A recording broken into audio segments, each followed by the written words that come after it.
আজকে তোমাদের সঙ্গে রান্নার রেসিপি শেয়ার করছি না, তোমরা দেখো। আর তোমাদের সঙ্গে আজকে আমি গল্প করি। গল্প আর কি, নিজেদের এই রান্না বান্না সংসার, দিন দিন বয়সটাও তো বাড়ছে।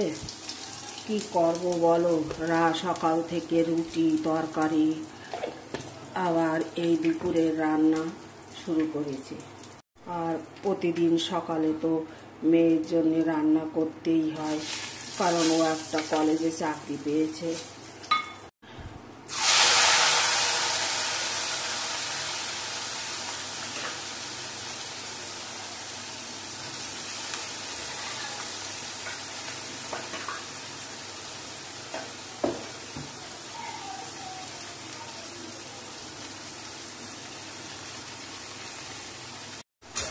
সংসারের কথা বলতে গেলে কত কথাই বলতে হয়, সব কি আর সবার সঙ্গে শেয়ার করা যায়? তবু মনে যখন খুব কষ্ট লাগে তখন বলেই ফেলতে হয়। এই রান্না করব, তারপরে এখনো ঘর মুছে ফেলবো, আরো অনেক কত কাজ, কাজের আর শেষ নেই। সারাদিন শুধু কাজই করছি। এইসব কাজকর্ম করে গুছিয়ে রান্নাঘরেতে বেরোতে কম সময় লাগে। এখন শুধু একটু মনের শান্তি, মেয়েটা পড়াশুনো শেষ করে বাড়ির কাছাকাছি একটা কলেজে চাকরি পেয়েছে। ছেলেটা তো বাইরে থাকে। রান্নাটা বসিয়ে দিয়ে অল্প আছে রান্নাটা করব, বসিয়ে দিয়ে তারপরে যাব ঘর মুছতে। না তো শেষ হবে না, আজকে আমার 2টো বেজে যাবে রান্নাঘরেতে বেরোতে। রান্নাটা বসিয়ে দিয়ে কাজে যাব। তোমরা একটু দেখো রান্নাটা যেন পুড়ে না যায়। মেয়েদের জীবন অদ্ভুত জীবন, তবে আমি মেয়ে হিসাবে গর্ববোধ করি। জীবনে অনেক কিছু পেয়েছি, এর বেশি আর কিছু আমি পেতে চাইনি। ভগবানের কাছে এটাই কামনা করি।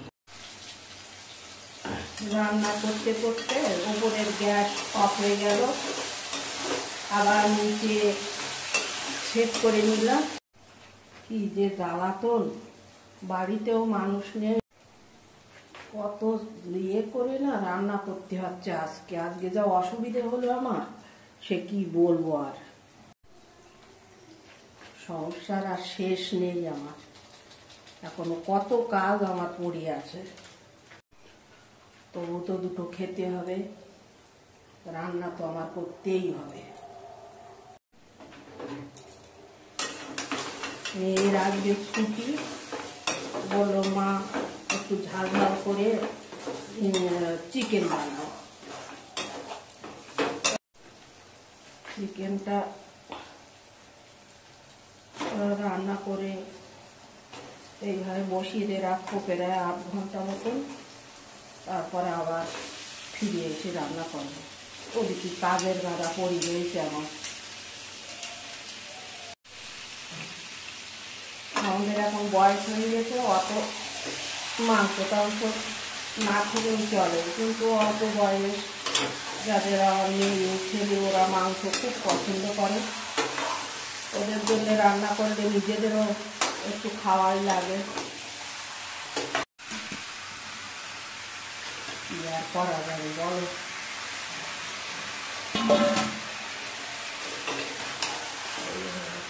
রান্না করি।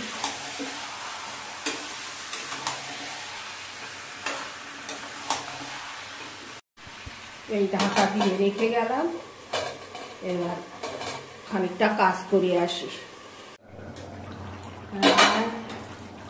তোমাদের সঙ্গে অনেকক্ষণ গল্প করলাম, তোমরা আমার তরকারিটা মাংসটা দেখলে। দেখো, আমার লাস্টে বলি কথা, আমার কথাটা ফুরুলো, নোটে গাছটা মুড়লো। আজকে এই পর্যন্ত, আবার একদিন গল্প হবে তোমাদের সঙ্গে।